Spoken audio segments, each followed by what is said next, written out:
অগ্রহায়ণের শেষে উত্তরাঞ্চলে জেঁকে বসেছে শীত। ঢাকা ঠান্ডা বাতাস আর ঘন কুয়াশায় বিপাকে নিম্ন আয়ের মানুষ। আগামী কয়েকদিনে শীত আরো বাড়বে, আসবে শৈত্যপ্রবাহ, আভাস দিয়েছে আবহাওয়া অফিস। রংপুর থেকে জুয়েল আহমেদের রিপোর্ট, ক্যামেরায় ছিলেন শাহনেওয়াজ জনি। কুয়াশা ঝরছে বৃষ্টির মতো, সাথে শীতের দাপট কাঁপছে পুরো উত্তর। দুর্ভোগ বেড়েছে গ্রামীণ জনপদে। জীবিকার টানে বাধ্য হয়েই কাজে বের হয়েছেন নিম্ন আয়ের মানুষ। আমরা তো অভাবী লোক, জাড়ের মধ্যে আমরা কাজ করতে বেড়াচ্ছি। জাড়ের মধ্যে কাজ করলে হাত পাও কেমন টনটন ঠান্ডা লাগে, কুঁকড়া লাগিয়েছে। তারপরে আমরা অভাবে কাজ করি, খাওয়া লাগে। বৃষ্টি না হওয়ার কারণেই শীতটা এবার বেশি হবে। শীতের কাপড়, মোটা কাপড় পরে আমাদের কাজ হয় না।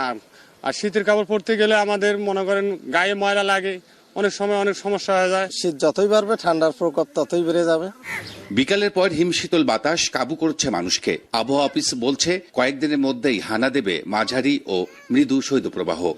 ডিসেম্বর, জানুয়ারি, ফেব্রুয়ারি 3টা মাসে হচ্ছে শীতকাল বাংলাদেশের পার্সপেক্টিভ। এই সময়টাতে, এই সময়টার উত্তর দিক থেকে হিমেল বাতাসটা প্রবেশ করে।